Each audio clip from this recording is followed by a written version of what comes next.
What's up, my pre-calc people? I'm Michael Princhek. In this video, we're going to tackle topic 2.3 of AP Precalculus over exponential functions. Now, you should be pretty familiar with exponential functions already from Algebra 2, but what we want to do in this video is quickly remind you what an exponential function is and what it looks like. But then we want to incorporate some ideas that we learned back in Unit 1 of AP Precalculus into now exponential functions. For example, talking about concavity. Is it increasing at an increasing rate or decreasing at a decreasing rate, or any different combination of that? We also want to make sure we know the end behavior and how to express that end behavior using limit notation for an exponential function. So without further ado, let's dive into looking at some key definitions and key examples. That way you can better understand what an exponential function is. So when it comes to exponential functions, the very first thing you should understand is the generic form of an exponential function. Of course, it looks like this: y equals a times b raised to the x.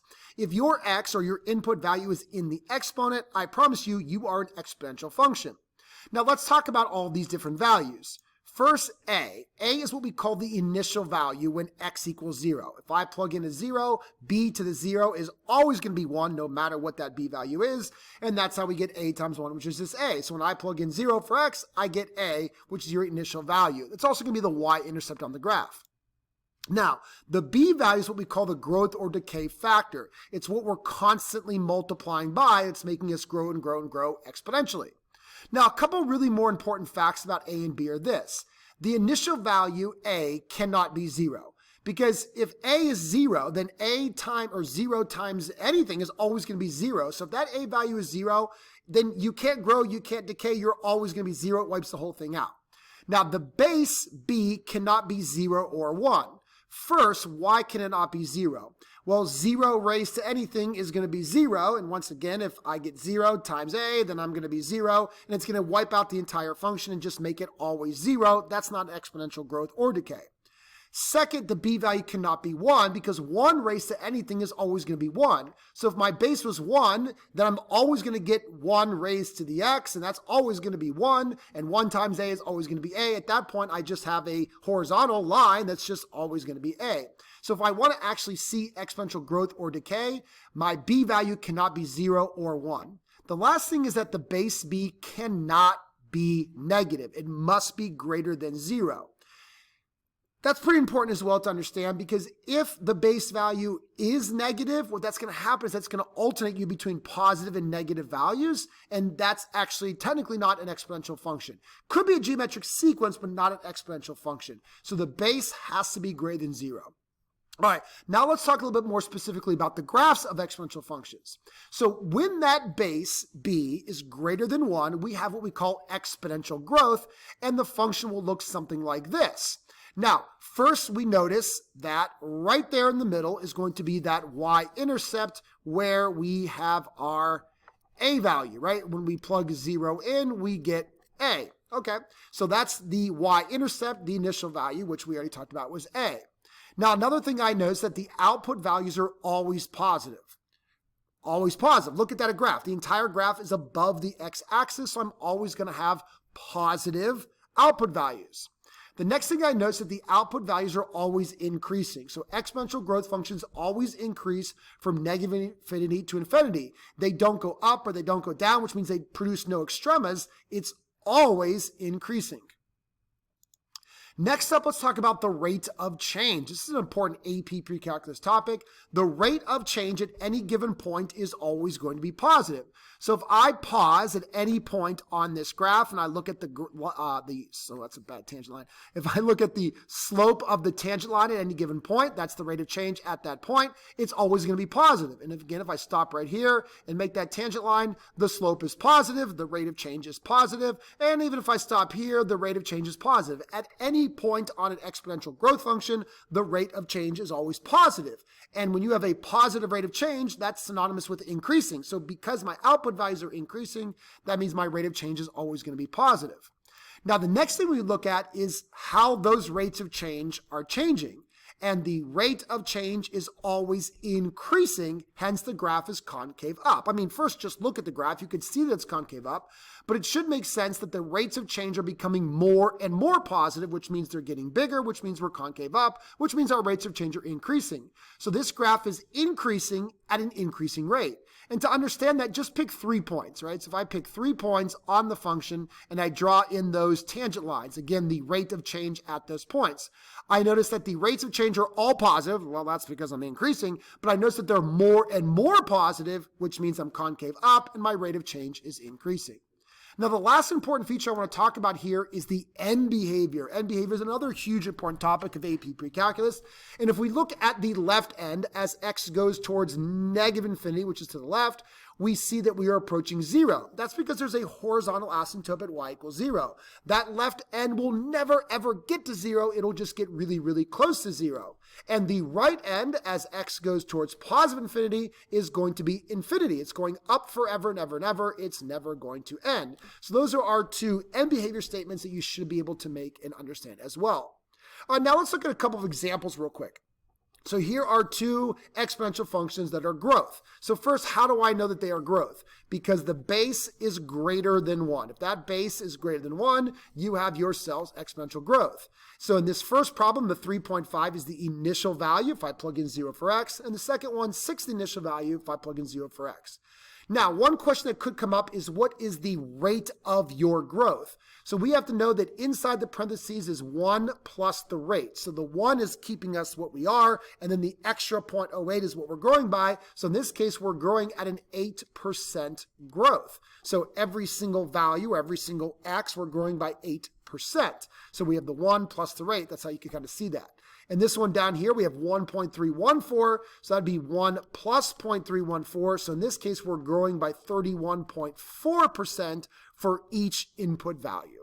All right, so hopefully that makes sense. Now, the other thing you have to be able to do is visualize, right? Because I just went through some graphs, but imagine I didn't give you a graph, I just gave you the function. So you have to look and say, oh, because my b value is more than 1, that means I'm growing. So you can just make a quick graph and say, okay, my initial value is up here at 3.5. You can do 1, 2, 3, whatever you want to do there. Just kind of approximate that. And then you can say, hey, there is my exponential growth. And now I can see all those key features. Concave up, left end is going towards 0, right end is going towards infinity. Makes it really, really simple to understand. So even if you're not given a graph, you can kind of quickly make a graph based on knowing the key features of an exponential growth function. Now let's talk about exponential decay. This occurs when your b value is between 0 and 1. Remember, your b value cannot be less than 0, cannot be negative. It cannot be 0 or 1. It can only be greater than 1 or in between 0 and 1. So if we're in between 0 and 1, we have an exponential decay function. And this is what exponential decay function looks like. As we move from left to right, we're going down. But let's analyze the key features. First, we once again notice that that y-intercept happens at a. When I plug in 0 for x, I get a, and that is, of course, my y-intercept. Next up, we notice that the output values are always positive once again. They're all above the x-axis, but this time we notice that the output values are always decreasing. If we look at the graph from left to right, we are decreasing. We don't change. We never go up or down. There's no extremis here. So the output values are decreasing from negative infinity to infinity. And the next thing we want to talk about is the rate of change, such an important topic in AP Precalculus. Here we see the rate of change at any given point is negative. So if we just kind of grab 3 random points here and we draw the tangent lines, which represent the rate of change at those given points, we see that they're all negative. And that makes complete sense because a negative rate of change is equivalent to saying that the output values are decreasing. Because when your output values are decreasing, you got to have a negative rate of change. But here's what's a little bit tricky for some kids to understand. The rate of change is always increasing still. The graph is still concave up, always. And some kids are like, well, wait a minute, that doesn't make sense. We're decreasing, the rate of change are negative. How is our rate of change increasing? This is where it's a little bit tricky, but let me go ahead and draw those 3 points again. So here is our rate of change at that point. Here is our rate of change at this point. And here is our rate of change over here. They are all negative rates of change because I'm decreasing, but they're less and less negative. This first one is very, very negative. It's very steep in a negative direction. This next one is still negative, but not as negative. And this last one is almost horizontal. It's not as negative. And when you are less and less negative, then you're technically still moving up. You're becoming less and less negative. You're still moving up. So that's why the rate of changes are still increasing because they're becoming less and less negative. And that's why the graph is still considered concave up. That can be a little bit tricky for some kids, so make sure you take time to process that. All right, now, of course, let's talk about the end behavior of the decay function. Here we see that as we go to negative infinity on the left side of the function, our graph is going towards infinity. And as we move to the right side, as x goes towards infinity, our function is going towards 0, that horizontal asymptote. Here are two examples of exponential functions that we see that are decay. How do I know they're decay? Well, once again, because I see that my b value is less than 1 but greater than 0. That, of course, tells us that we have decay. So, if I'm trying to visualize these graphs, well, I could go ahead and think about that y and your substance up here, 10, 1, 2, 3, 4, 5, 6, 7, 8, 9, 10. You can kind of do that. And you say, okay, well, I'm decaying, so I know I'm going like this. And then now you can get a really good idea of understanding it's decreasing, it's concave up, the right side's going towards 0, the left side's going towards infinity, all because you understood what a decay function looks like. All right, now the other thing we want to be able to figure out is the rate at which we're decaying. So here it's 1 minus the rate. So if I have 1 minus the rate and I got 0.94, that means my rate must be 0.06. So I'm decaying 6% because I lost 6%. On this next one, once again, decay is 1 minus your rate of decay. So my rate must be 25% or 0.25. And that's how I ended up with a b value of 0.75, which means I'm decaying 25% per input value. All right, so hopefully that's a quick little explanation of exponential functions that you remember some of the key features of them.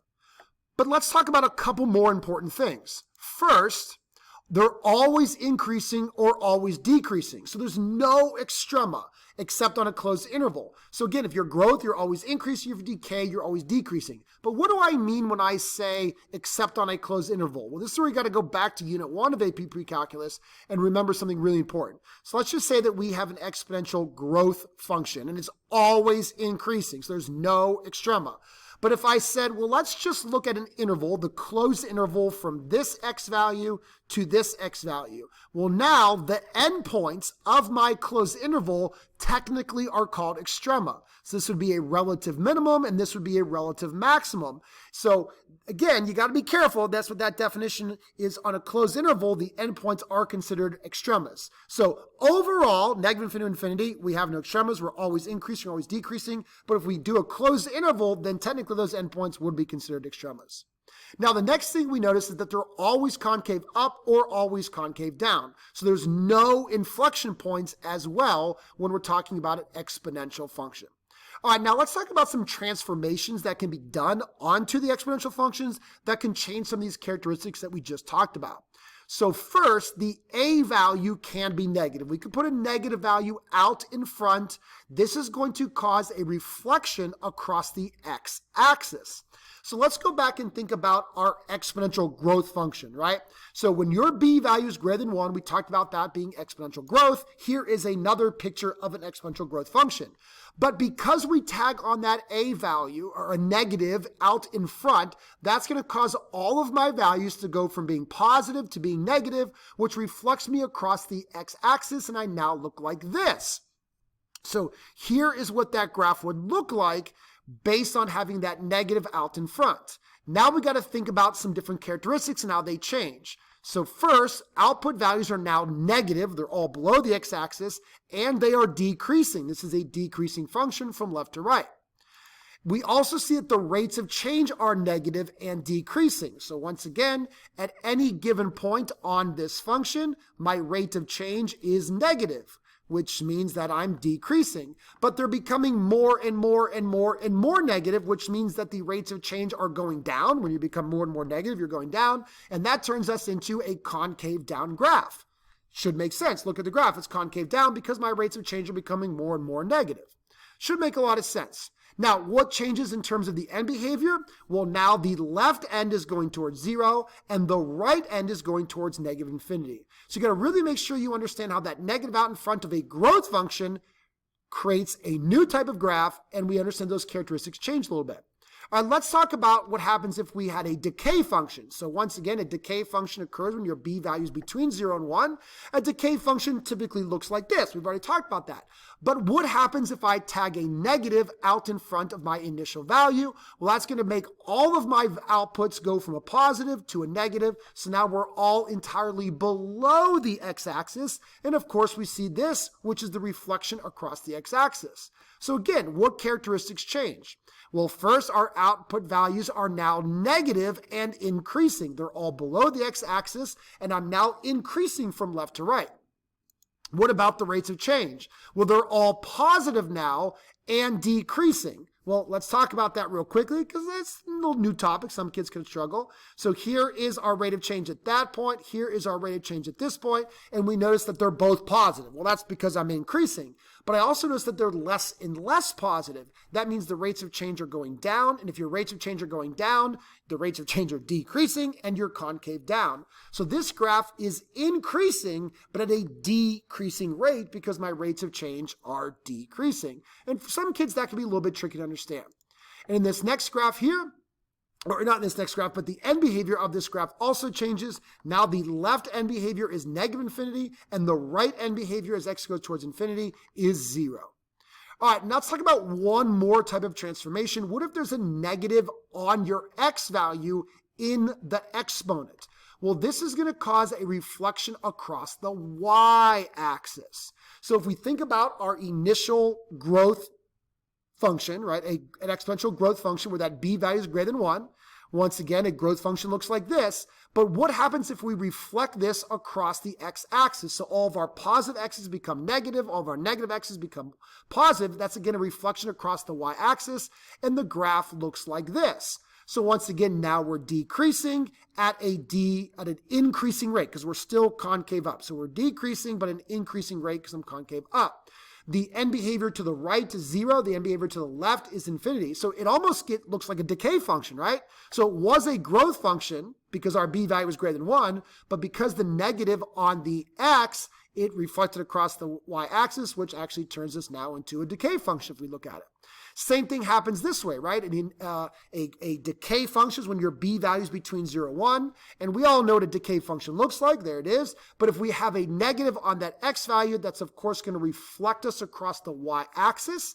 And we get a graph that looks like this. It gets reflected, so now it looks like a growth function. So the right side's going towards infinity. The left side's going towards 0. We are increasing at an increasing rate. We're increasing. It's clearly going up. And our concave up, so it's increasing at that increasing rate.